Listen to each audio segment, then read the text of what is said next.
Habilitar aqui a nossa gravação. Pessoal, muito bom dia a todos, tá bom? É o seguinte, estamos finalizando hoje nosso conteúdo de cineantropometria. Tudo que for para a V2 já está na plataforma, ou em formato de arquivo, ou na aula, tá bom? Ah, Kleber, o teste o teste da mesma forma que eu coloquei ontem, ficou programado, 12h50 vai estar sendo habilitado para vocês. Só serão duas questões, tá bom? De cunho objetivo, tá? Então não tem que escrever nada. Da mesma forma, vou deixar essa atividade liberada até sexta-feira da semana que vem, até porque nossa prova só é dia 7, né? Então ainda tem mais 2 semanas. E semana que vem a gente fará uma revisão. Então é importante que vocês revisem o que está lá para a V2, anotem as dúvidas e a gente vai esclarecer terça-feira da semana que vem. Beleza? Então, dito isso, o que é que a gente tem para hoje? É claro que essa aula aqui, esse slide e tal, nós não vamos ver todo ele. Eu vou passar só as partes principais, mas eu vou deixar esse arquivo disponível para vocês. Um dos temas, um dos assuntos, depois que eu finalizo a disciplina, é a avaliação indireta do VO2 máximo, que é o volume de oxigênio consumido ou aproveitado durante uma prática de um exercício físico, tá bom? E até em alguns momentos eu vou ser um pouco mais rápido para a gente não se prolongar muito, tá bom? Então, na avaliação do VO2 máximo, nós temos os testes de esforço cardiorrespiratório, tá bom? Que avalia, revê, né? Afere a avaliação da função cardíaca, a avaliação do consumo máximo de O2, de oxigênio, e uma avaliação cardiorrespiratória, o funcionamento do sistema cardíaco com o sistema respiratório, ok? Então, alguns conceitos e definições precisam ser entendidas dentro da avaliação do VO2 máximo, tá? Dois deles, capacidade cardiorrespiratória ou aeróbia, ou então potência aeróbia. O que é cada um desses conceitos de avaliação dentro do VO2 máximo? Tá, então, capacidade cardiorrespiratória ou aeróbia pode ser definida como uma capacidade de realizar atividade física, né, de caráter dinâmico, envolvendo grandes massas musculares, é o exemplo de uma corrida, né, tá bom? Grandes massas musculares com intensidades moderadas a alta por períodos prolongados. Então, a avaliação do VO2 máximo tem como conceito e característica isso a qual falamos de acordo com o American College of Medicine of the Sport, ou Sport Medicine, né? E de acordo também com Fernandes Filho, tá bom? Então, avaliar a capacidade cardiorrespiratória ou aeróbia passa por esse conceito, por essa definição. O que potência aeróbia é um pouco diferente, é a capacidade de reproduzir o trabalho em uma unidade de tempo, tá? Um exemplo, uma quilometragem específica em um determinado tempo. Então, potência aeróbia pode ser medida de acordo com a capacidade dessa pessoa percorrer determinado período em um certo tempo, tá bom? Metragem, 2.000 metros, 3.000 metros, 4.000 metros, tá bom? Em determinado tempo. E você ir tentando medir essa potência aeróbia, o processo de evolução da potência aeróbia, quando o cara mantém o mesmo tempo e consegue percorrer uma distância maior, ou então ele diminui o tempo e consegue percorrer a mesma distância, tá bom? Então isso tem relação com a potência aeróbia.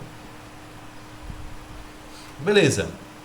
Dito isso, um dos processos de avaliação do VO2 máximo, né, que é a capacidade cardiorrespiratória, gera alguns resultados. Opa, eu apliquei um teste, eu vou ter um resultado, e a partir desse resultado eu vou dar um feedback em cima do resultado. Beleza? Então, na avaliação cardiorrespiratória, eu posso ter dois tipos distintos de resultados, ou maneiras de expressar o resultado. Eu tenho uma forma absoluta, que é eu dizer quantos litros de oxigênio por minuto aquele cara consegue consumir em determinada atividade, ou de maneira relativa. Nós vimos lá que o teste do banco de McCarthy ele expõe um resultado, né, de forma relativa, que é mililitros por quilograma por minuto. Ou seja, quanto mililitros, ml, né, no caso, aquele indivíduo consome, se é 300, se é 400 ml de oxigênio por cada quilo de massa muscular por minuto. E eu posso fazer também uma interpretação até reversa, porque não adianta eu ter só o resultado sem eu entender a leitura. Eu posso dizer que uma pessoa dentro de um minuto, né, possuindo aí 80 quilos, cada quilo de massa muscular dele vai consumir cerca de 300 ml de oxigênio. Da mesma forma, para tal indivíduo, né, sabemos que ele consegue consumir 300 ml por cada quilograma de peso corporal dentro de um padrão temporal de 5, 6 minutos. Estão entendendo como é a leitura? Da mesma forma, litro, né? Litro é mais fácil porque é uma medida absoluta. Tantos por tanto. Mestre, Oi. o senhor pode exemplificar se utilizando daquele teste que a gente fez lá no laboratório? Eu não lembro o resultado de alguém. Vocês têm o resultado aí anotado? Se tiver, eu faço Eu tenho. a explicação. O meu deu 136, aí quando a gente fez o cálculo deu 54,3, eu acho. Então, 54,3 ml por quilograma por minuto. Então, quer dizer, Pedro, que durante o teste de McCarthy você consumiu 54 ml por cada quilograma de peso corporal dentro de um padrão temporal de quanto é o tempo do teste do banco de 3 McCarthy? minutos. De 3 minutos, né? Então, ou seja, a cada 3 minutos, aí, qual é teu peso? Meu peso é 70. 70. Então, a cada 3 minutos, com o teu peso corporal de 70 quilos, tu está consumindo cerca de 54 ml de oxigênio, tá bom? Deu para entender a leitura? No caso é por... então porque assim, 54 foi o valor do VO2 quando a gente jogou naquela fórmula lá, né? Uhum. Então 54 não é o resultado final, não, que tu tá dizendo? 54 é o resultado final lá do... Pronto. Porque a frequência cardíaca deu 136. Pronto. Então, a leitura é essa. Quer dizer que a cada minuto de atividade física, com o seu peso corporal, você está consumindo 54, Rapaz, eu não sei se foi 3 ou foi 5, mas foi por aí. Tá, vamos adotar 54 ml. Então, a cada minuto de atividade física, de exercício físico, cada quilo corporal seu está consumindo cerca de 54 ml durante esse tempo, tá bom? Deu para entender a leitura? É quanto você consegue consumir de oxigênio, como é que eu posso dizer? Captar, consumir e aproveitar de oxigênio durante a prática do exercício físico. Entendeu? Certo. No caso assim, para compreensão, tipo, é quanto maior ou é quanto menor o consumo, mais... Não, quanto maior o consumo, né? Por exemplo, se você tiver um consumo bem elevado, quer dizer que você consegue captar mais, tá bom? E aproveitar mais oxigênio. Entendeu? Como assim, Kleber? Como é que eu posso... eu passo a palavra para você, viu, Nonato? Para sua dúvida. Deixa eu só terminar o raciocínio aqui com o Pedro, tá bom? Então, lembra lá da frequência cardíaca? Quando você estava no teste? Lembro. Ela não vai gerar uma acentuação, um crescimento durante a prática? Vai. O que é uma leitura que eu posso fazer disso? Quanto mais baixa a frequência cardíaca, eu posso dizer que esse indivíduo é mais condicionado ou menos condicionado? Mais condicionado. Mais condicionado. Então quer dizer que ele consegue coletar mais oxigênio, consumir e aproveitar mais. Uma pessoa que vai ter um pico grande de frequência cardíaca, o que é que acontece?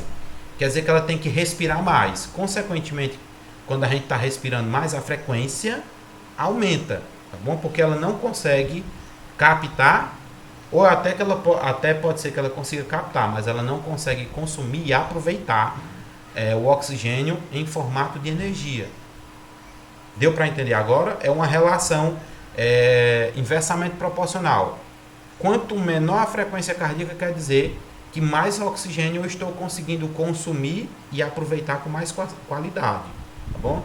Quanto maior a frequência, quer dizer que o meu volume de aproveitamento de oxigênio é pouco, é baixo. Consequentemente, por isso que a frequência dá aquele pico bem grande. Tá bom? Ainda ficou dúvida?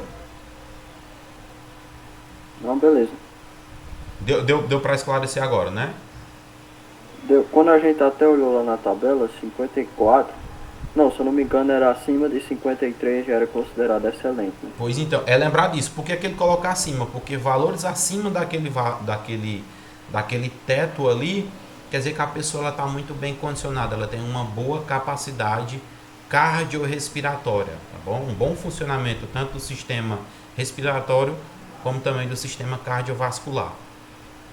Beleza? Nonato, qual era a tua dúvida?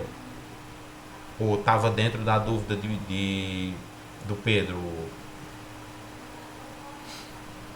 Não, na verdade não é dúvida. Era só para pedir desculpa por ter entrado atrasado na aula, porque ocorreu alguns imprevistos aqui.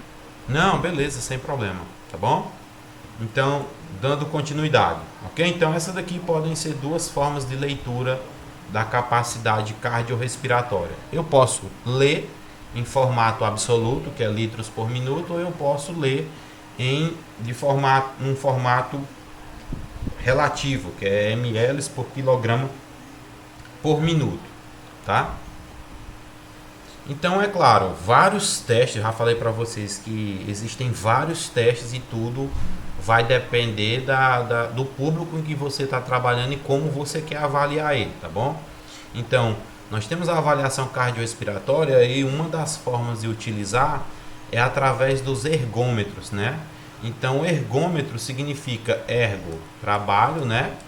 Metro seria medida, então ergômetros eu trabalho a medida, né? Eu acabo fazendo aí uma avaliação do trabalho por medida. Então, sendo assim, um ergômetro é basicamente um instrumento que mede o trabalho físico de uma pessoa. Mais uma vez, de acordo aqui com Pitanga e Fernandes Filho. E aí, é claro, vai ter o cicloergômetro, tá bom? Que é um exemplo, que é a bicicleta. Tá, quais são os modelos de ergômetros mais conhecidos? Nós temos a esteira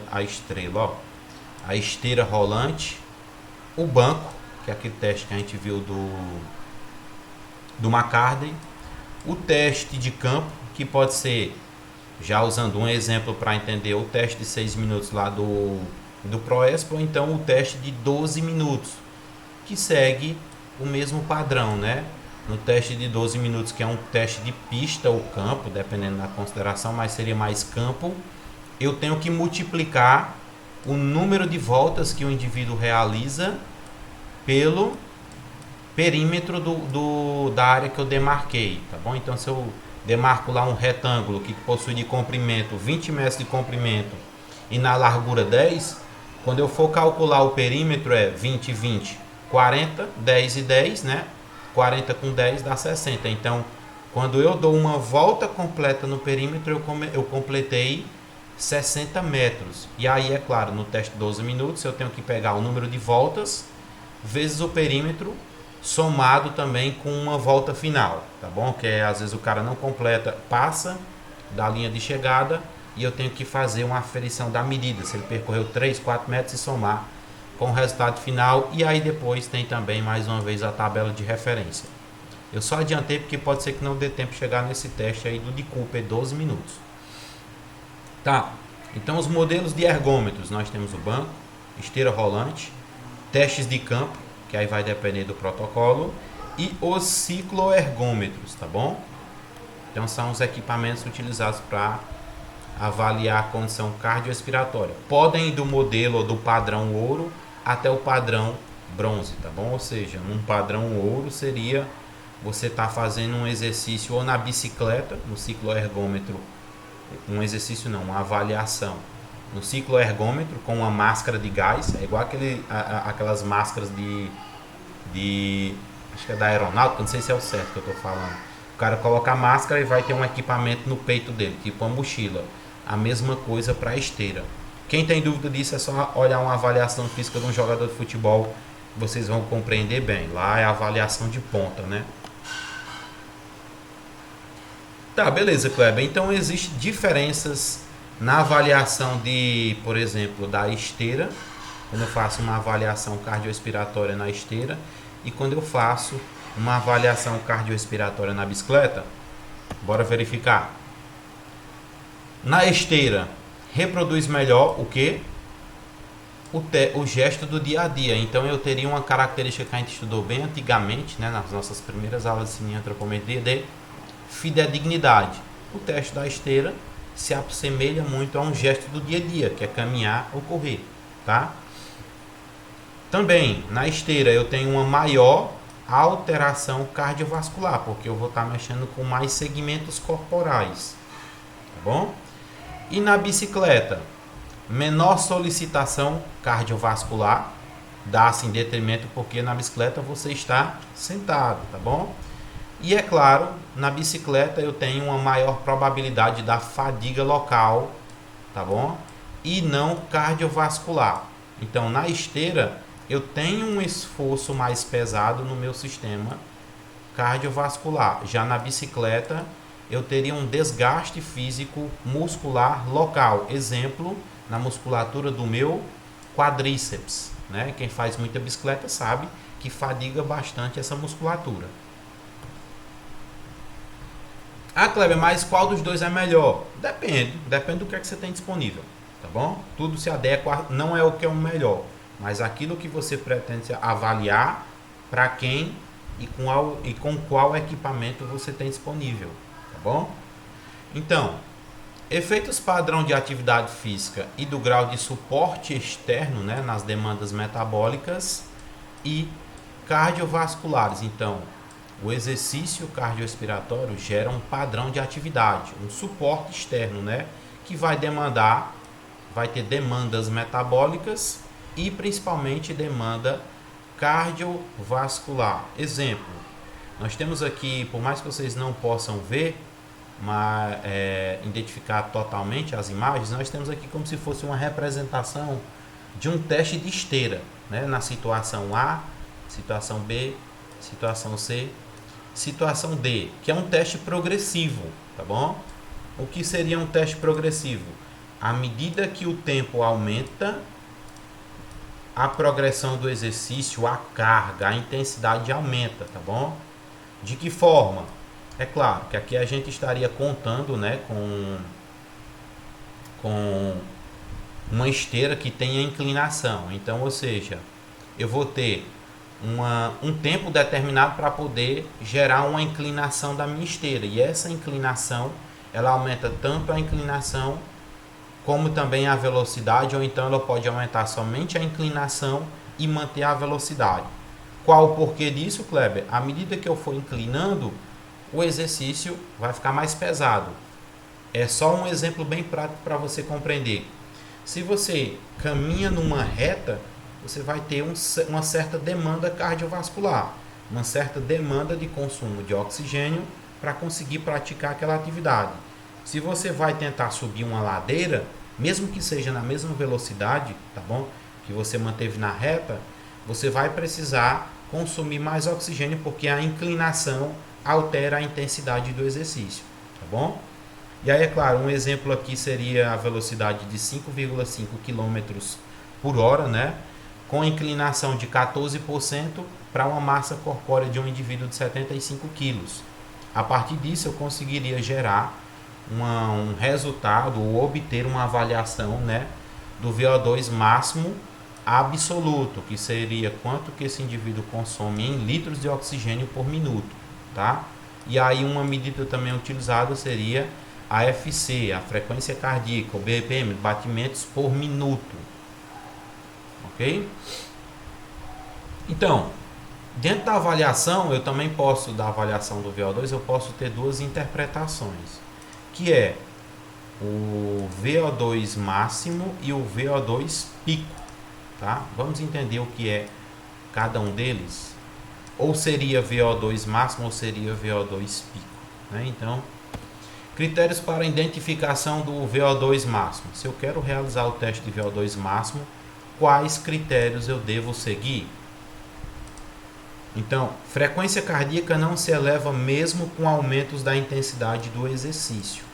Seria um dos primeiros critérios para avaliação do VO2 máximo, que a frequência cardíaca ela não se eleva com aumentos na intensidade do exercício, tá bom?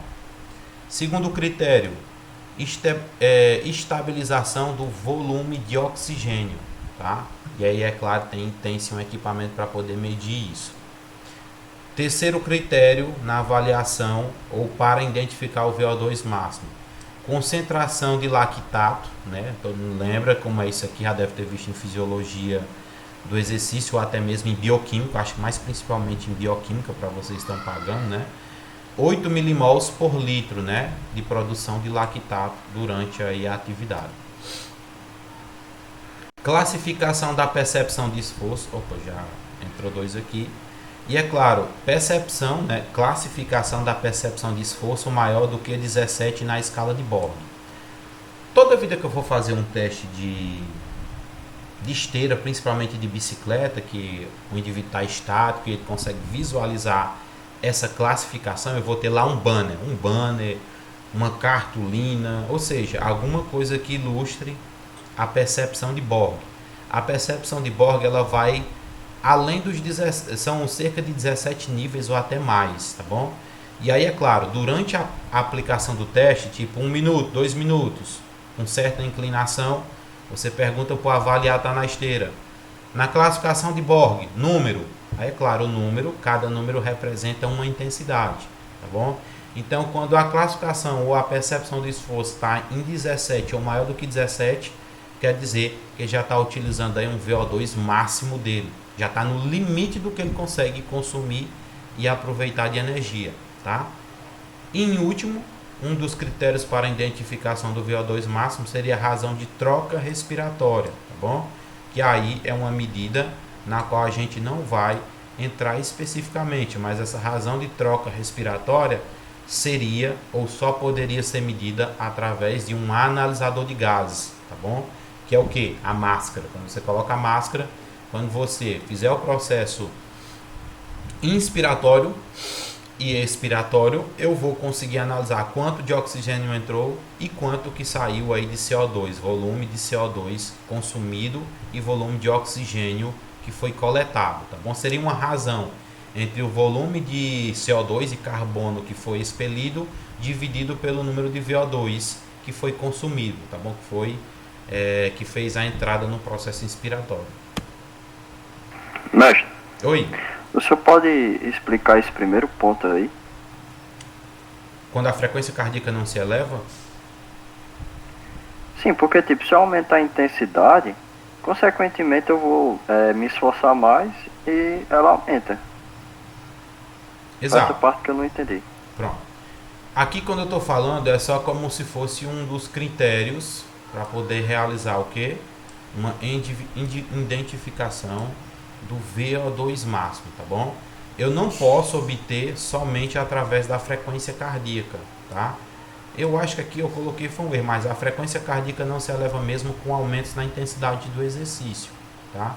Então, a frequência cardíaca, muitas das vezes, ela é tida, vamos usar como exemplo cicloergômetro, tá bom? Eu vou usar um analisador de gases. Lembra que a gente viu a diferença significativa da esteira para a bicicleta, tá? Aqui seria mais para identificação nesse teste da bicicleta, ok? Então, nesse sentido, na bicicleta eu não vou ter tanto trabalho de frequência cardíaca, eu tenho mais um trabalho de fadiga muscular, tá bom? Então, mesmo com o aumento da intensidade do exercício lá na bike, a frequência cardíaca não altera tanto, porque está havendo mais desgaste ou fadiga de massa muscular, tá bom? Mas isso aqui é um critério que ele pode ser ponderado de acordo com a intensidade do exercício. A gente sabe que com a intensidade do exercício a frequência cardíaca altera, tá bom? mas vai depender do nível de condicionamento da pessoa. Um exemplo bem prático é uma pessoa condicionada, se ela der um tiro de 100 metros, a frequência dela vai se elevar pouquíssimo, ou vai ter uma alteração significativa. Já em relação a uma pessoa não treinada, quando ela der uma corrida de, não vou nem botar 100 metros, porque senão o cara já está morrendo, mas de 30, 40 metros, a frequência dele já está lá em cima, tá bom? Então, a frequência cardíaca não poderia ser um critério até tão preponderante para poder analisar o VO2 máximo. Nesse caso, quando eu estou usando uma razão de troca gasosa, tá? Isso aqui eu coloquei para que vocês possam entender em função de uma razão. Se eu for usar a frequência cardíaca para poder analisar o VO2 máximo, aí é claro que ela vai se alterar sim em função do exercício. Só que quando comparado com um analisador de gases, que eu vou ter essa razão de troca respiratória, aí não dá certo, tá bom? Então não seria um valor. Eu vou ter uma estimativa do VO2 máximo, o VO2 pico, só um minuto, viu? Pela razão de troca gasosa, que seria o CO2, volume de CO2, né? Dividido pelo volume de oxigênio consumido. CO2 é carbono mesmo, mas... É que eu só disse CO2 não, aí carbono. Foi, eu falei foi carbono. Foi mal aí, viu? Então, deu para entender essa diferença? Em razão de que de uma troca gasosa, eu não vou utilizar a frequência cardíaca porque ela vai sim se alterar dependendo do nível de treinamento de uma pessoa. Ok? Aqui é só uma ilustração para a gente entender. Nós temos aqui o oxigênio consumido em litros por minuto, nessa coluna aqui vertical, e na horizontal seria a resistência empregada, ou seja, poderia ser uma velocidade, poderia ser um tempo, tá bom? Pode ser um percentual de inclinação, e aí é claro, ao final do teste eu vou ter um resultado do meu VO2 máximo, que é o pico máximo de consumo de oxigênios, que também pode ser entendido ou por litros por minuto ou numa medida relativa, ml por quilograma por minuto, tá bom? E é claro, nessa análise aqui do VO2 máximo, você vai conseguir chegar ao ponto máximo de consumo de acordo com o tempo e com a progressão da intensidade do exercício. Da bateria de teste. Mas é claro, exercício gera também alteração na frequência cardíaca. Mas eu acho que deu para vocês entenderem. Então, um exemplo aqui, né, a captação de consumo de oxigênio, nós temos aqui no eixo, né, vertical, e no eixo horizontal a potência, seria a carga. Para a bicicleta, tá bom? Nas bicicletas a potência ela é medida em watts, tá? Então aqui a gente teria uma razão de 10 ml por minuto por watts. Então, ou seja, quantos watts é a potência, tá bom? Da bicicleta, você vai arrochando e ela vai ficando mais pesada, ou você coloca, dependendo da bicicleta, coloca a intensidade 1, 2, 3, agora tem que entender quantos watts é cada uma dessa potência, para que eu possa ter uma diferença em progressão da bateria de teste do VO2 pico para o VO2 máximo, tá? Então, um exemplo aqui mais um, né, para a gente discutir aqui no estudo do Roy de 1993, a relação permanece linear independente do grau de treinamento, ou seja, se é uma pessoa sedentária, se é uma pessoa normalmente ativa, se é uma pessoa condicionada ou se é um atleta de endurance.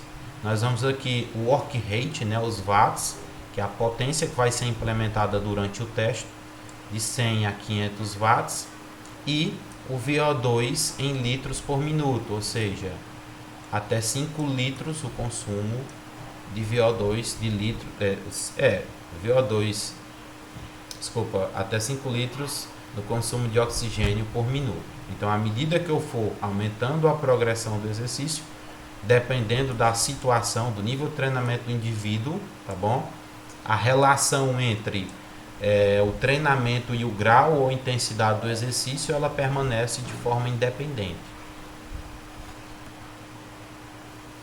Então, tá, Kleber, nós vamos analisar o VO2 máximo. Quais são os fatores limitantes do consumo máximo de oxigênio, né? Nós temos aqui uma visão respiratória do próprio treinamento físico. O VO2 máximo, 40 ml por quilograma por minuto, e um VO2 máximo de uma pessoa com 75 ml por quilograma por minuto, tá bom? Então seria uma visão limitante aí até do consumo máximo de oxigênio. Essa escala que eu estou colocando aqui para vocês, vocês podem procurar, pessoal, em qualquer site da internet, tá bom? Escala TEP, teste de esforço, né? Ou então vocês podem procurar por escala de Borg, B-O-R-G. É uma escala que vai do nível 6, tá bom? Até o nível 20. E aí lembra daquilo que eu fui falando no teste? Com o passar do tempo em que a inclinação da esteira ou os watts da bicicleta, a intensidade da bicicleta, você for incrementando, tá bom? Tem um protocolo específico para isso que a gente vai já falando. A cada tantos minutos, um padrão temporal 3 ou 2 minutos, você pergunta ao avaliado na escala TEP, número. E esse número ele tem que entender que é uma escala de esforço, de quanto que aquele exercício está pesado para ele. Pode ser que esteja leve, pode ser que esteja pesado. Então, digamos aqui, nos 3 primeiros minutos eu olho para a escala, estou lá na bicicleta, pedalando, tá bom? Aí o avaliador pergunta, número, aí eu digo, tá 7. Ele vai entender que tá de boa. Eu estou fazendo aquele exercício com aquela carga nos 3 primeiros minutos. A escala de TEP me diz que o teste, que a intensidade está muito ou muito leve, tá bom? Passa aí 15 minutos, aí número, desculpa. Aí eu digo 13, já está ficando um pouco difícil manter ali a velocidade, tá bom? Porque tem uma velocidade que você deve manter para cada dosagem de carga na bicicleta. E também da mesma forma na esteira, senão você cai, né? Aí eu vou e digo 13. Então já está ficando um pouco difícil. O avaliador já tem uma interpretação que eu já estou chegando no meu limiar aeróbico, ou seja, eu não vou conseguir mais continuar no teste, tá bom? Então essa escala é para você continuar. Lembra que valores iguais ou acima de 17 da escala de Borg já são valores bem supramáximos ali, ou seja, a pessoa já não consegue mais manter a velocidade no exercício, seja na esteira ou seja na bike. Porque eu digo 17, muito difícil, está muito intenso, eu já estou no meu limite, tá? E aí é claro, 18, 19, 20 geralmente a galera já encerra o teste por limite, por questão de segurança, tá bom? Então é uma tabela interessante para você controlar isso aí. Oi? Então nesse caso, por exemplo, eu vou, através dessa avaliação aí, ver o tempo em que ele dura para atingir o linear aeróbico, nesse caso. Poderia ser, agora é claro, tudo vai depender das situações, tá bom? Mas seria uma delas. Até porque, se você pega um indivíduo aqui, é importante, é bem legal essa sua dúvida, se você pega um indivíduo destreinado, que eu estou colocando aqui como DT, né? E um indivíduo treinado, é claro, teste de VO2 máximo geralmente é para a pessoa que gosta de praticar exercício aeróbico, tá bom? Endurance, né? Então, nessa mesma situação, se você colocar um teste, eu vou ter respostas diferentes a partir do condicionamento. Tipo, eu não dei a situação dos 3 minutos, aí eu disse que era 7, né? No meu caso, que era um exemplo. Pode ser que você coloque uma pessoa destreinada e ela já diga que está no 11 ou no 13. Tá ficando um pouco difícil, tá entendendo? Deixa eu dar uma olhadinha aqui no chat. É muito subjetivo isso aí, pô. Por isso que a escala de Borg é uma escala subjetiva, tá bom? Cada um vai ter uma... Pronto, eu já respondo, viu, Ian? Cada um vai ter uma intensidade diferente? Vai. Porque se a gente fosse estudar até os princípios aqui, né, que norteiam o treinamento, individualidade biológica é uma. Cada um vai ter uma resposta diferente a um teste, a um exercício, a um alimento, a um tempo de descanso, tá bom?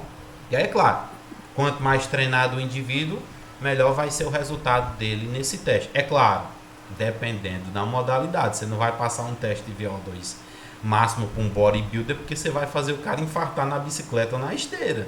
Tá? Ele tem que ter saúde cardiovascular? Deve, né? Porque eu estou usando um exemplo aqui, tá? O bodybuilder é uma das classes de atleta que mais morre de infarto, no infarto, né, do coração. E é claro, diferentemente de atletas de triatlon, essas coisas, eles não, né? Uma intensidade dessa daí, agora em comparação com a musculação, ele não consegue muita sobrecarga, tá? Então... Quando eu falo dessa subjetividade, eu não estou me referindo nem tanto à questão da individualidade biológica, mas pela interpretação do cansaço que o indivíduo vai ter lá na hora.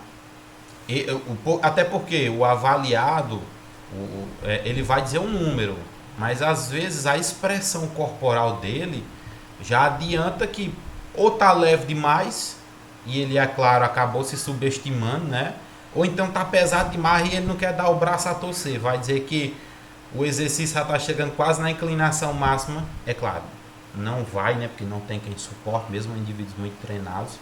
Mas já tá chegando numa intensidade bastante considerável e ele não quer dizer que ele olha para a escala e diz, não, tá leve. E você faz uma leitura pelo o deslocamento do tronco dele na hora da coleta de oxigênio, pela sudorese intensa, tá bom? Então você consegue fazer até uma leitura. Então é bem subjetivo mesmo essa aferição, tá bom?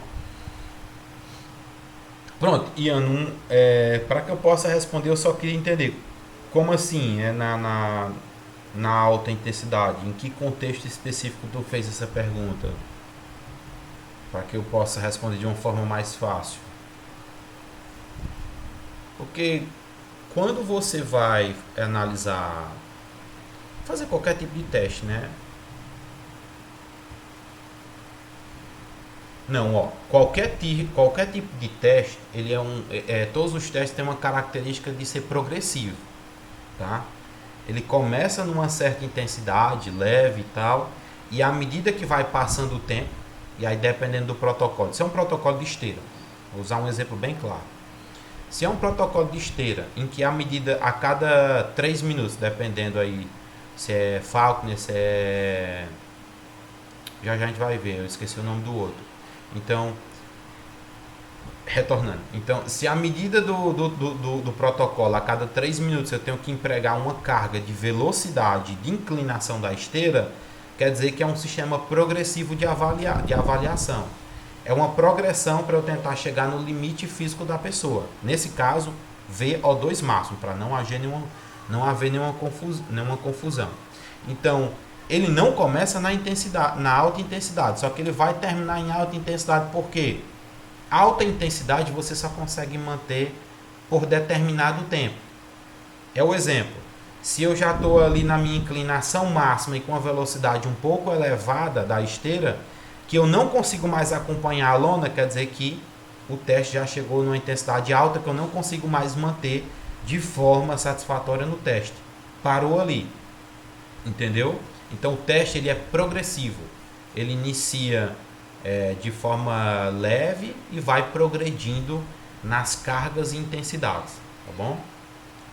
Todo protocolo é assim, todo protocolo de teste. Ninguém já começa logo disparado, não, até porque o corpo geralmente ele vai se adaptando ao teste na medida do possível, né? Como assim, Kleber? Teste de Cooper. Imagina o teste de Cooper lá da esteira, tá bom? Ou da esteira não, de campo. Os primeiros 5 minutos de corrida no teste de Cooper, ele é teoricamente um dos mais terríveis. Por quê, Kleber? Não seriam os 12 minutos. Não, vai ser também, que é uma reta final.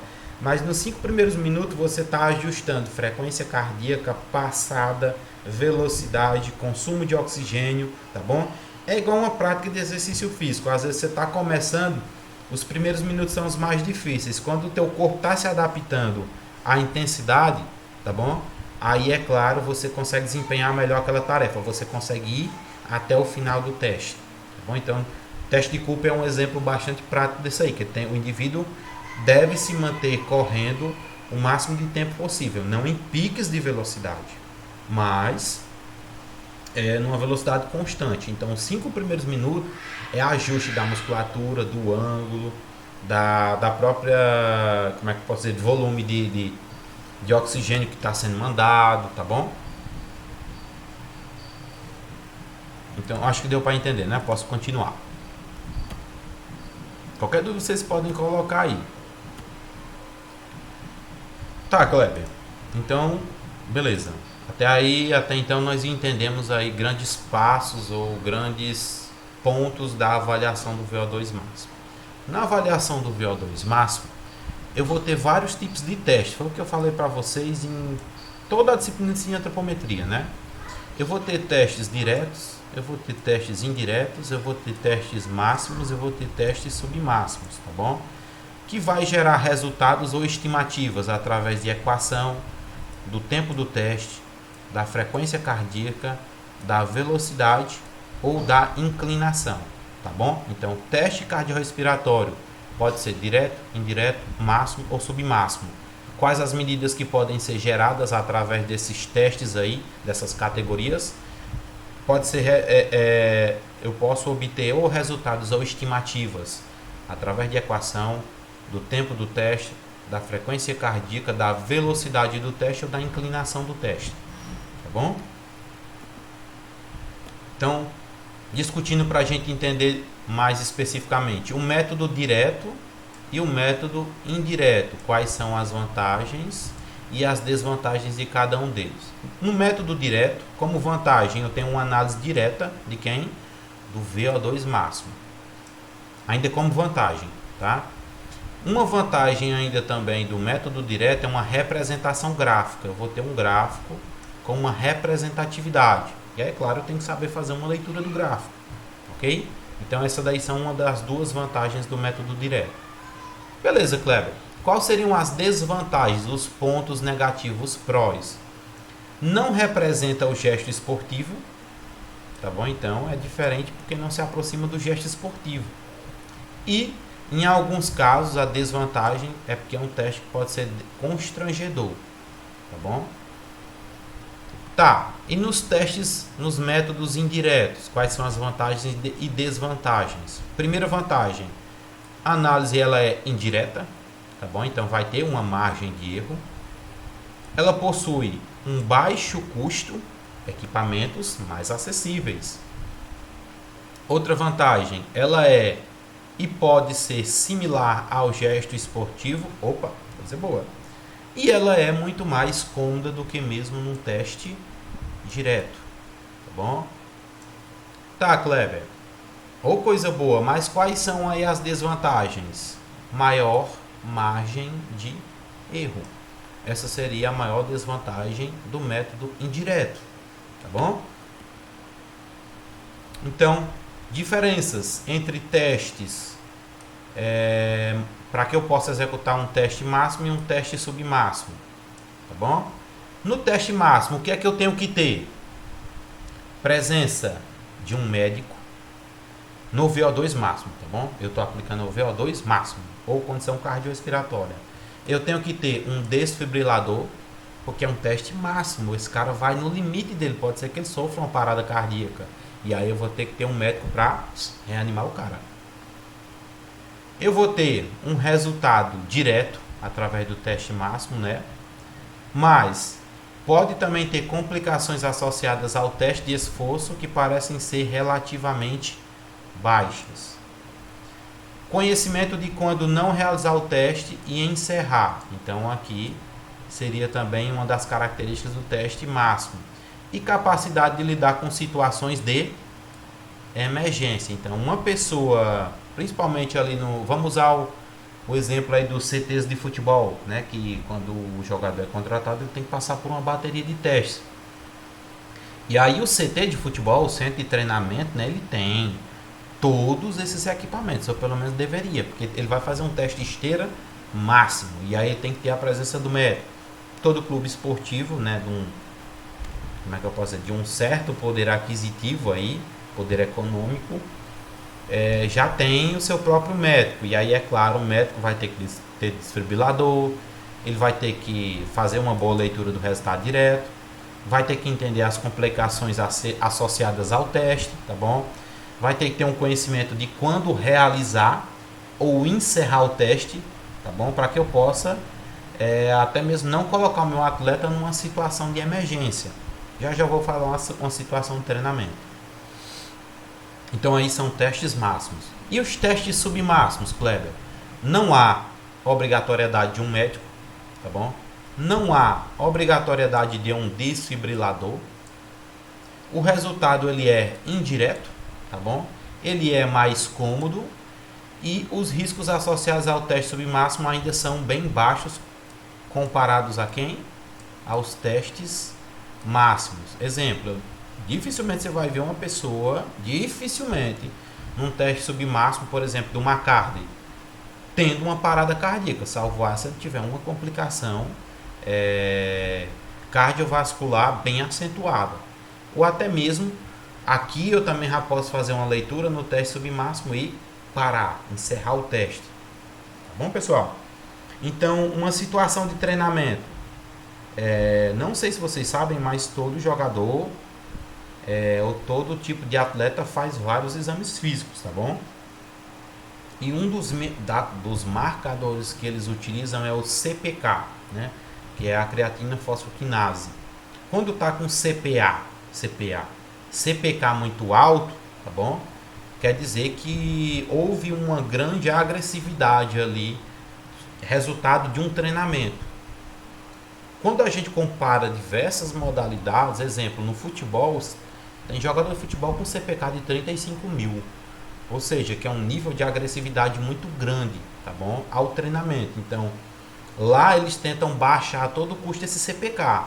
Porque CPK gera desgaste. Desgaste acaba com o atleta, tá bom? Então, para o futebol, CPK alto, teoricamente é uma medida normal, porque eles estão sempre lá no mais alto condicionamento, tá bom? É partida aí de 90 minutos, tá bom? Muito corrida quando não é mais do que uma partida de 90 minutos, dependendo do jogo. Então, ou seja, no treinamento, quando ele faz lá o teste, se tiver com CPK alto, quer dizer que ele já está se desgastando no treino dele. E aí, é claro, o treino deve ser uma preparação, mas não deve ser um desgaste, porque o desgaste é onde? Na partida. O que acontece, teoricamente, aí também numa medida de musculação? Sim, se você fizer um treinamento muito agressivo, pesado, intenso,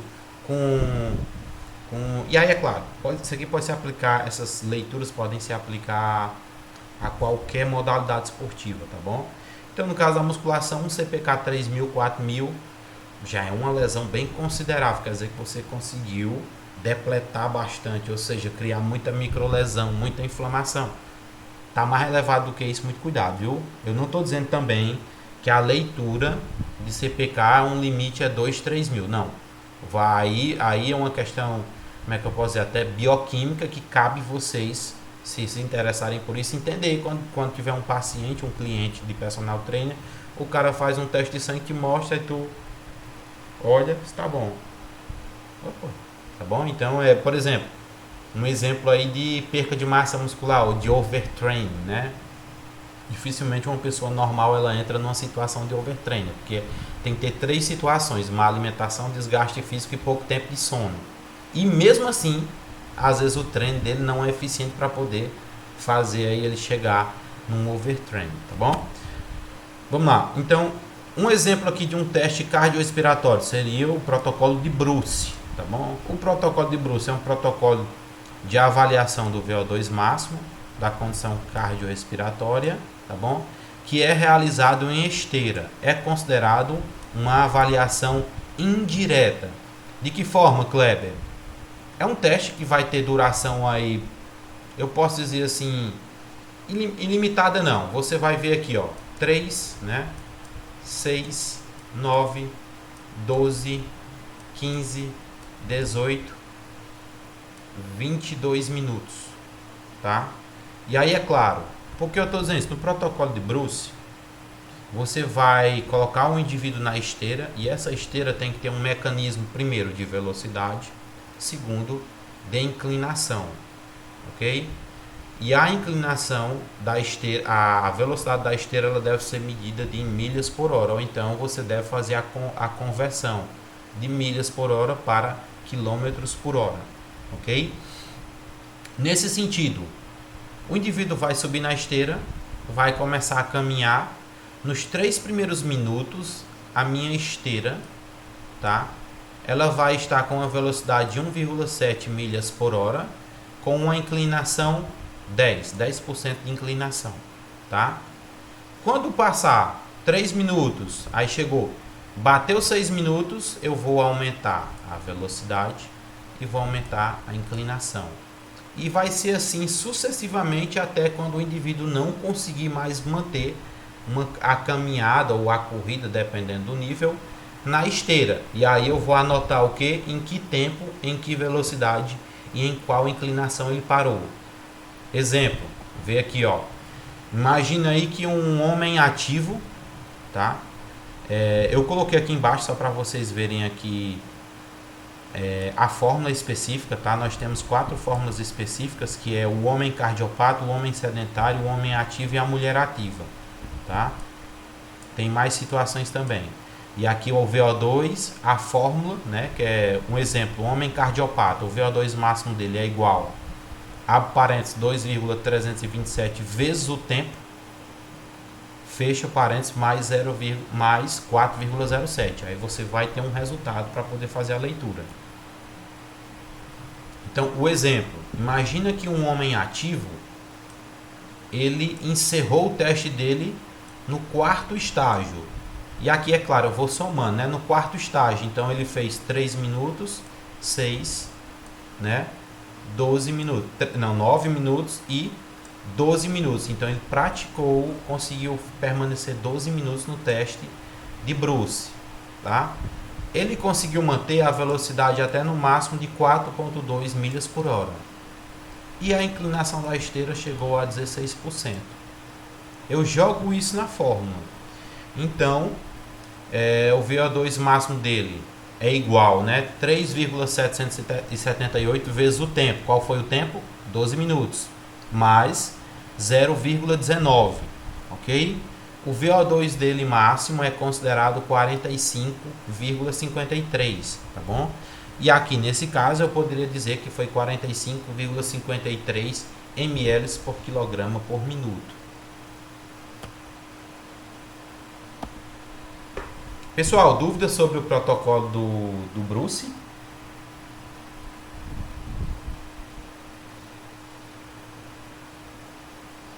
Ninguém? Ou saiu todo mundo? Show, então deu para entender, né? Equipamentos que eu preciso para poder realizar esse teste, Kleber. Eu preciso de uma esteira que contenha inclinação. Tá bom? É acessível ou não? Aí vai depender, né?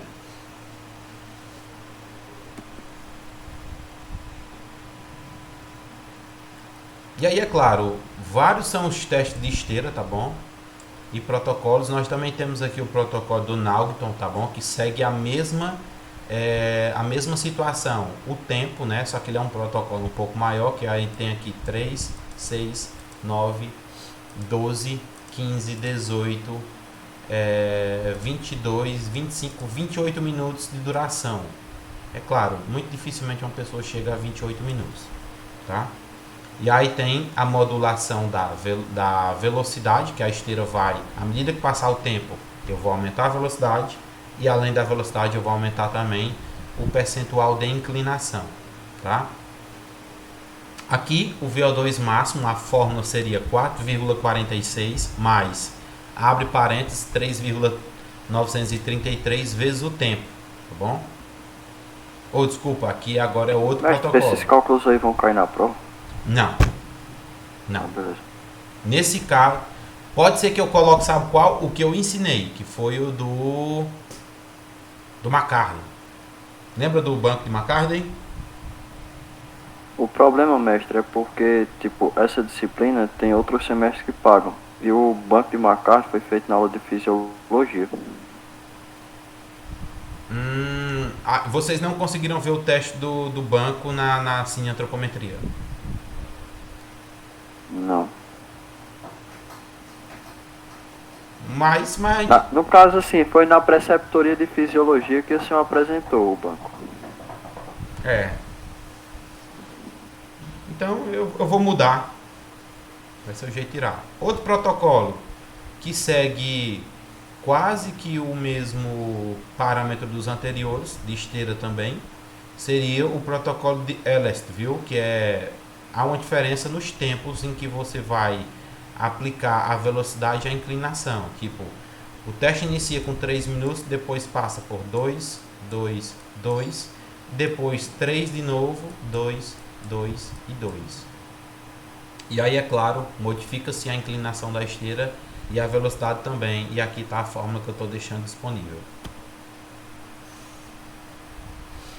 No VO2 máximo no teste de Balk, né, também segue o mesmo padrão. Eu vou ter que ter um tempo, tá bom? Uma modulação de velocidade, uma modulação de inclinação. E a fórmula é essa daqui, 1,75 vezes a inclinação. Nesse caso eu não utilizo o tempo no teste de Balk, tá bom? Eu vou usar a inclinação para poder jogar na fórmula. Mais 10,6, tá? Então, avaliações submáximas, né? O que é que a gente pôde entender até agora nesse instante, né? As avaliações submáximas, os testes de avaliação do VO2, elas são, até então, cargas progressivas de 3 em 3 minutos, para que aconteça uma estabilização de quem? Da frequência cardíaca, que pode girar em torno de 130 a 150 BPMs por minuto, tá bom? Então, por isso que alguns protocolos, eu poderia dizer, por que é que não muda de 30 em 30 segundos, de 1 em 1 minuto? Porque não há um tempo suficiente para a estabilização da frequência cardíaca, e aí, consequentemente, eu vou prejudicar o avaliado, porque ele vai encerrar o teste mais rapidamente. Eu não vou ter uma medida mais próxima da real dele, ok? Então, por isso que alguns protocolos adotam de 3 em 3, ou então 3, 2, 2, 3, 2, 2, 3, tá bom? Então, a caminhada, ela é apropriada para velocidades de 50 a 100 metros por minuto, o que dá uma velocidade de 3 a 6 km por hora, ok? Isso aí vai depender do ajuste da esteira. E aqui seria também um protocolo que ele é citado pelo Hayward, tá bom? Que é o VO2 máximo é igual a V vezes 0,1 mais V vezes G vezes 1,8 vezes 3,5. E aqui, é claro, é a fórmula, mas eu coloquei para vocês. Eu vou deixar esse slide disponível na plataforma. Se eu não me engano, eu acho que eu já coloquei. Se eu não coloquei ao final da aula, eu já coloco. Para só você, às vezes, entender, tipo, onde 0,1 é o consumo de oxigênio, tá bom?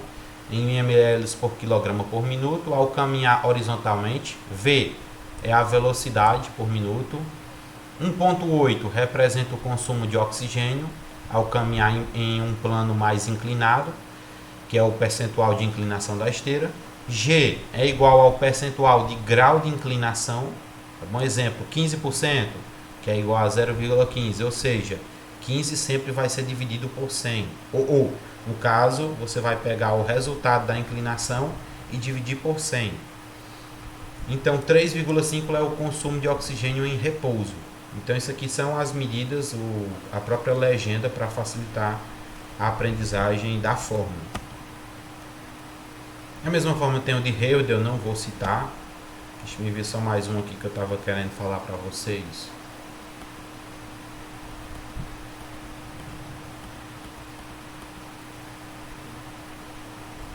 Pronto. Um exemplo, Kleber, do protocolo de Bruce, tá bom? De 1992.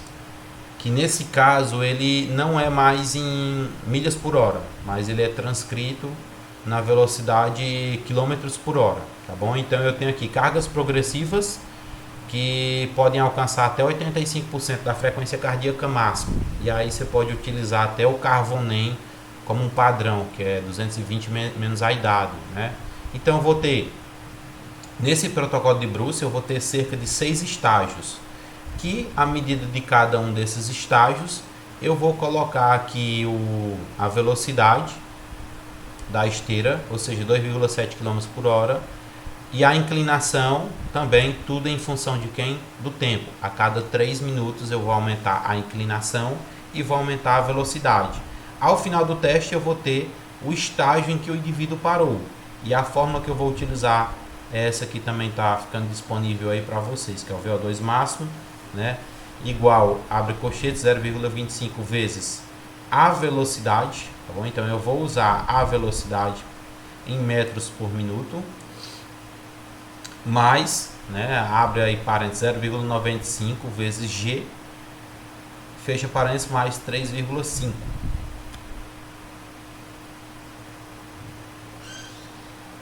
Aí, aqui é só um exemplo de resolução, né? Aí depois eu deixo disponível para vocês. Uma mulher que fez de 33 anos, que encerrou o teste no estágio 3 com uma frequência cardíaca de 159 BPM, ou seja, 85% da frequência cardíaca máxima dela, você vai jogar esses valores na fórmula. E aí, é claro, o VO2 máximo dela deu 39,3. E aí, é claro, 39,3 vezes não. Ela teve um consumo de 39,3 ml por quilograma por minuto.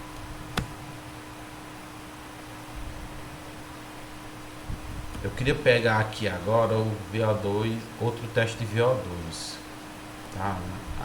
São vários tipos de testes, se a gente fosse falar de todos eles, pronto. Aqui está o da nossa aula que a gente fez lá em Fisiologia, na preceptoria de Fisiologia, mas é um teste que eu utilizo também na cineantropometria para análise do VO2 máximo. Muitas pessoas não tiveram a oportunidade de ir para a preceptoria de Fisiologia do Exercício, ou então paga cineantropometria, mas não paga Fisiologia do Exercício, tá? Então, tá aqui para conhecer. Então, é um teste cardiorrespiratório, tá bom? Ele é submáximo, ele é realizado em um banco, tá bom? E ele me revela, me dá uma medida indireta, tá bom? É um meio de avaliação indireta. Para isso eu vou necessitar de um banco com uma altura de 40,6 centímetros ou então 41 centímetros, vai depender às vezes da bibliografia, eles trazem 40,6 ou 41 centímetros, tá bom? Qual é a metodologia desse teste, Kleber? Para quem estava lá já viu, mas para quem não estava, né, como a aula vai ficar disponível, o avaliado deverá manter um ritmo 96 homens, né, e 88 mulheres, ou seja, 98 passadas por minuto, tá bom? Ou 98 passadas não. 96 BPMs, batidas por minuto, e 88 BPMs para mulheres, respectivamente, tá bom? O que é isso, Kleber? É a velocidade de subida e descida no banco, que é medida através de um metrônomo, que é um equipamento que faz, quem toca, quem usa, quem gosta de música, é quando você deve executar determinado acorde dentro de um tempo. Nesse caso, seria a batida. Pam, pam, pam, pam, pam. E então eu tenho que, cada passada do meu pé deve ser representada por uma batida, tanto na subida como na descida. Então, exemplo.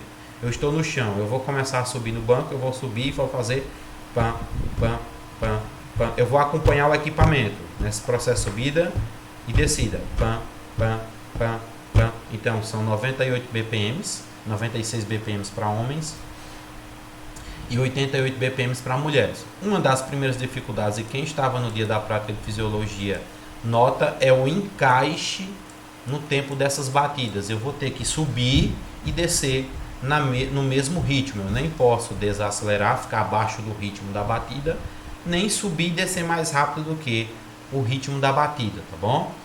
Então, a duração do teste é um teste que dura 3 minutos, tá bom? E ao final do terceiro minuto, né, eu tenho que aferir o que para poder usar na fórmula? A frequência cardíaca, que deve ser medida por frequencímetro, tá bom? Aquela cintazinha, ou relógio, para ser mais efetivo, tá bom? Começando, eu faço a aferição, encerrou o terceiro minuto, eu já começo a olhar no relógio a frequência cardíaca dele e conto 5 segundos, tá bom? Porque às vezes, ou a frequência cardíaca, quando você dá uma parada, ela dá um pulo, ou então ela estabiliza, ou então ela cai. Meu intuito nesses 5 segundos é ver o comportamento da frequência cardíaca. E aí, é claro, eu vou anotar. Imagina que o indivíduo ao final do teste terminou com a frequência cardíaca de 120 BPM. Eu vou monitorar durante 5 segundos. Vou olhar aqui no relógio. 1, 2, 3, 4, 5. A frequência dele permaneceu em 120. Eu vou pegar essa frequência cardíaca e vou jogar na fórmula, nas duas fórmulas que a gente tem, tá bom? Esse protocolo é um protocolo de estágio único, tá bom? Para homens e mulheres, tá? E essa daqui é a fórmula, que é a do VO2 máximo, que é 111,33 menos 0,42 vezes a frequência cardíaca. Todas as fórmulas, todas as equações, elas seguem quase que o mesmo padrão que a gente viu lá das outras, tá bom? Então, primeiro eu tenho que resolver quem está dentro do parênteses, para depois fazer a subtração. Então, um exemplo bem rápido aqui para a gente compreender, né? Imagina que é um homem, ele fez o teste e ao final do último minuto, a frequência cardíaca dele deu 120 BPM. Eu pego 120, multiplico por 0,42, tá bom? 0,42 vai me gerar 50,4, ok? Eu pego esse resultado 50,4 menos 111,33. Resultado final 60,93. Então, ou seja, quer dizer que esse indivíduo ele consome, o VO2 máximo dele é igual a 60,93 ml por quilograma por minuto. Então quer dizer que a cada minuto, cada quilo corporal dele consome cerca de 60 ml de oxigênio, tá bom? Então essa daí seria uma leitura. Então a fórmula ela é bem simples, eu só preciso ter o resultado da frequência cardíaca e calcular primeiro primeiro a multiplicação. Quando eu fizer a multiplicação, que eu vou tirar esses parênteses, eu vou subtrair por 111. Da mesma forma para as mulheres, segue o mesmo padrão. Frequência cardíaca, multiplica por esse número aqui. Tirei os parênteses, né? Faço a subtração, menos 66,81, vou ter um resultado do meu VO2 máximo, tá bom? Aqui é o exemplo, né? Bem prático para vocês compreenderem. O homem de 29 anos, com a frequência cardíaca de 138 ao final do teste, após os 5 segundos, né? Ele fez, aí eu jogo esse 138 na fórmula e vou ter o resultado final de 53,64. O que, Kleber? ml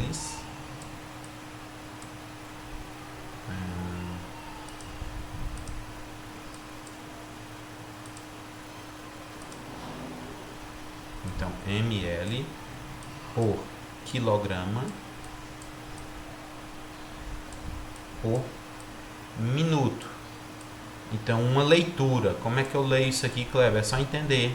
Você pode fazer leitura de várias formas, de 3 formas, daqui começando de ml até minuto, de minuto para ml, de quilograma por litro ou de quilograma por minuto. Então eu posso dizer que esse homem de 29 anos, ele consome 53,64 ml por cada quilo de massa muscular durante um padrão temporal de 1 minuto. Eu também posso dizer que esse homem de 29 anos, durante 1 minuto, ele consome, né? Ele consome 53,4 ml para cada quilo de massa corporal dele. Eu também posso fazer uma leitura diferente. Eu posso dizer que cada quilo corporal desse homem de 29 anos consome 53,64 ml por minuto durante um exercício. Ou eu posso dizer que cada quilo corporal dele durante 1 minuto vai consumir 53,64 ml de oxigênio durante uma prática de um exercício. Deu para entender o VO2? E aí, é claro, eu vou classificar esse VO2, se está bom, se está ruim. Quanto mais baixo esse VO2, quer dizer que a pessoa tem uma condição cardiorrespiratória debilitada. E aí, é claro, ela tem que fazer exercício aeróbico.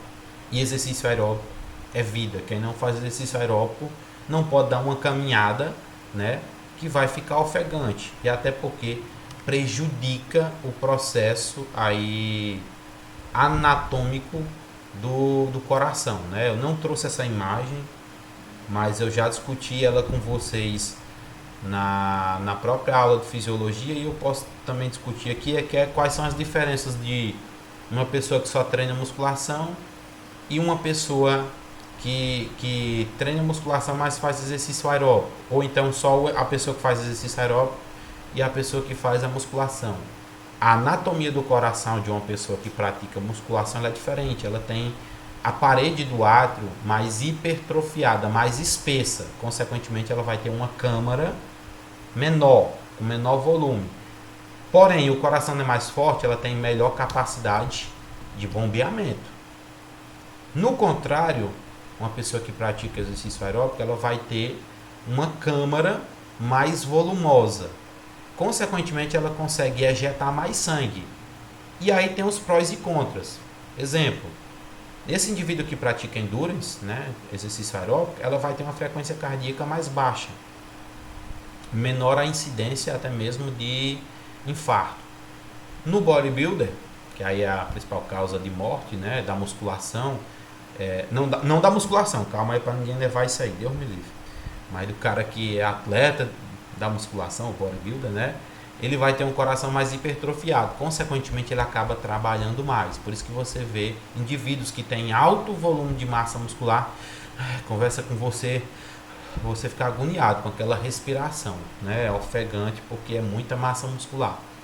Então, isso seria aí os prós. Quer dizer, o contra, né? E os prós? No cara que tem o coração com a parede mais espessa, ele tem mais potência. Já no do aeróbico, ele tem a câmara maior, mas a câmara maior não tem uma parede do coração mais hipertrofiada, então ele não tem tanta potência de ejeção do sangue como uma pessoa que treina apenas musculação. Então, por isso que o ideal é o quê? Musculação, aeróbico, musculação, para que você tenha um coração com capacidade tanto de volume, né, das câmaras serem maiores, ela encher mais de sangue, como também ter uma melhor capacidade de ejeção desse sangue, tá bom? Pessoal, dúvidas?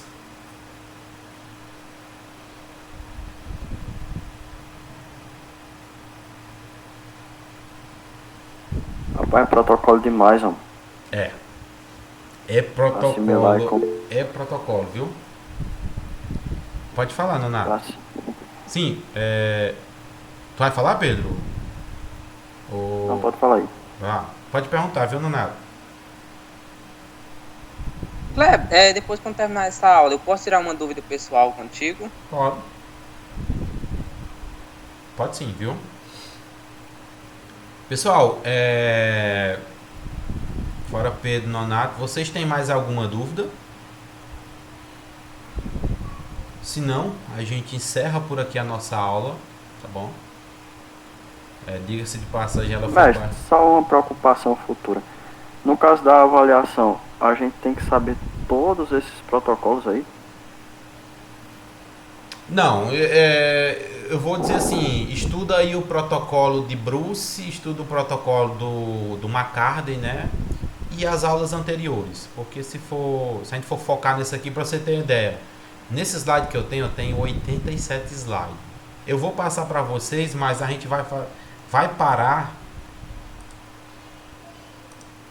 no slide de número... Não, acho que não tem nem condição de assimilar esses protocolos tudo aí não, pô. Não tem não, justamente. Mas pelo menos os que a gente viu, dá uma estudada, nós paramos no 35. Entendeu?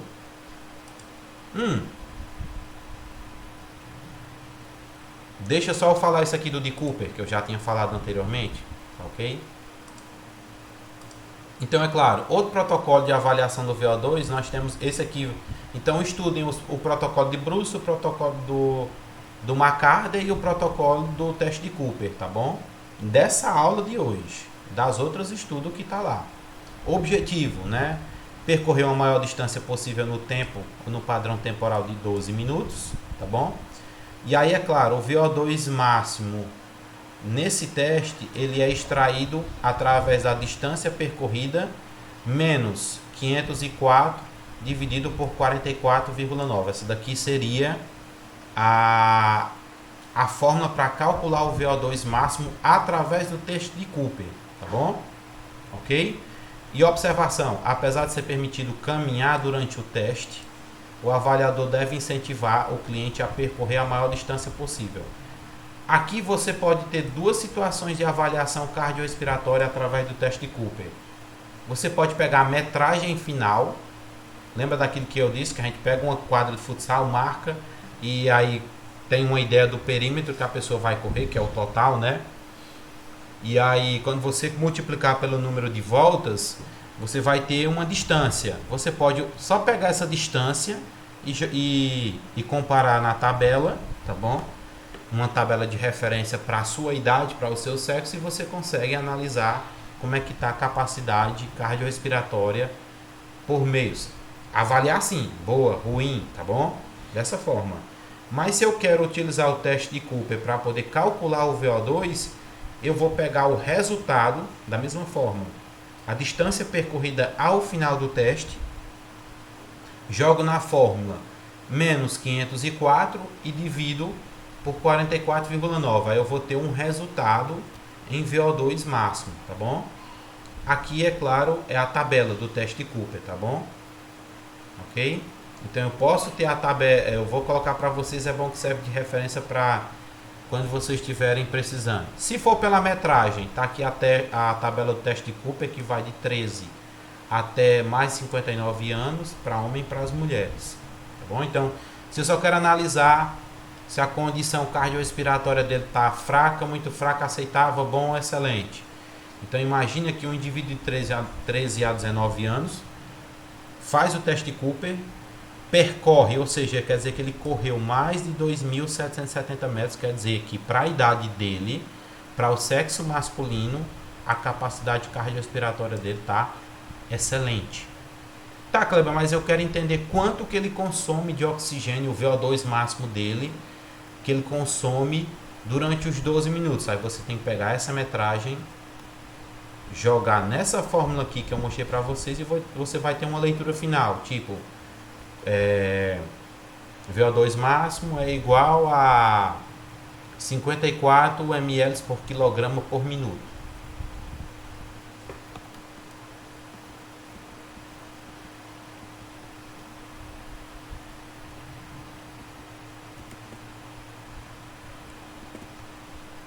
Deu para entender? No caso, se a gente analisar, a gente pode utilizar na esteira também, né? Isso aí. O teste de Cooper? Sim. Sim. É porque tem uma diferença. Tá bom? Como assim, Kleber? Se você vai usar o mesmo teste de Cooper na esteira você vai ter que adotar uma velocidade, né? E aí qual é a principal diferença? Porque na esteira você acompanha a lona. Você não dita o seu ritmo, tá bom? O que numa quadra, num espaço pequeno, quem dita o ritmo é você. Então, na esteira você acompanha a velocidade da lona. Na pista normal, você é quem dita a velocidade. Pode fazer a comparação. Faça 5 minutos de esteira e 5 minutos sem ser na esteira. Você vê que a sensação é totalmente diferente. Pode ser que você sinta até mais desgaste no teste de campo. Ok? Porque você não está sendo ditado pela velocidade da lona. Você é quem determina a velocidade durante o teste. É porque assim, se a gente adotar uma velocidade de, por exemplo, 5 km, que é uma velocidade razoável, né? Assim, de caminhada, né? Para caminhada. Porque assim, exato, para caminhada. Porque assim, o teste aí, ele nos fala também que a gente deve instigar o aluno a percorrer uma maior distância, né? E caminhar o mínimo assim, possível. E caminhar o mínimo possível? Uhum. Certo. Deu para entender? Ele deve se manter. Como é que ele vai percorrer uma maior distância? Se ele ficar correndo, tá bom? E se ele conseguir manter essa corrida durante os 12 minutos, beleza. Por mais que tenha momentos que ele segure uma velocidade mais elevada e outros seja uma velocidade menor. Mas vai chegar um ponto que, dependendo da condição cardiorrespiratória, ele não vai conseguir correr. Ele vai começar a caminhar. Agora, é claro, ele pode caminhar um pouco, recuperar e depois começar de novo a correr. Porque No teste final, o objetivo final do teste é dito por quem? Pela metragem. Se ele passar 12 minutos caminhando a uma velocidade de 5 km por hora, ele não vai, a condição cardiorrespiratória dele vai dar baixíssima. Entendeu? Então a caminhada deve ser usada? Deve, quando você não está aguentando correr. Não, então, aí essa questão do teste na esteira não poderia ser dito pelo próprio avaliado, não? Tipo, ele mesmo determinar se tá ali bom, se não tá, e a gente só instigar dizendo que é a maior distância que ela atingir? Sim, só que como eu te disse, há o problema porque na esteira, quem dita o ritmo, com mais que você colocar a velocidade, você não está numa caminhada em um piso com uma superfície que não esteja rotacionando você, fazendo você se deslocar. Uma das coisas que a pessoa mais nota quando está correndo na esteira e vai correr na rua, tá bom? É que a velocidade dele não é a mesma. Ou seja, parece que na esteira é mais leve, quando ele vai correr na rua é diferente. Por quê? Porque parece que a esteira, com essa parte do suporte do motor, tá bom? Da lona percorrendo, ela é quem acaba ditando o ritmo da tua caminhada, da tua corrida. O que na rua já é diferente, tá bom? Então, eu sei que esse protocolo geralmente ninguém usa para poder fazer na esteira, entendido? Essa aí é uma alternativa que pode ser feita em qualquer local. Se você tem uma quadra de futsal, dá para fazer, você só deve fazer aquela medida da fita métrica e colocar garrafa PET. Ah, eu não tenho uma quadra de futsal, mas eu tenho um pátio. Faz a medida do pátio e dá para correr também da mesma forma. Entendeu? Porque também, também existem opções para fazer o teste de VO2 na esteira sem o incremento da inclinação. Tá bom? Só que em decorrência do tempo e do volume de conteúdo, não vai dar tempo passar. Tá bom? Depois eu posso até deixar disponível, gravar e deixar no YouTube para vocês olharem mais para frente. Mas também existe também um teste para esteira, onde eu não tenho que trabalhar com inclinação. Vou trabalhar só com a velocidade e com o tempo. Ok? E aí, é claro, tem uma fórmula específica para isso também.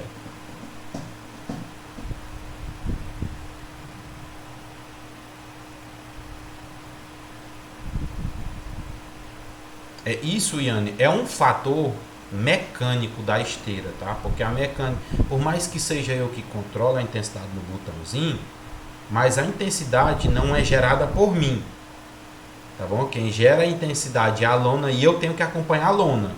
Se eu não acompanhar, consequentemente eu caio da esteira. Na rua, não. Na rua, tirando todo o sistema de amortecimento até da esteira, quem controla a velocidade sou eu. Minha velocidade não é ditada por uma lona que vai girar a partir da velocidade que eu colocar. Então, é o mau exemplo. Quer entender isso aí bem direitinho? Vá para a esteira. Bota lá 7 minutos e começa a correr. Vá para a rua.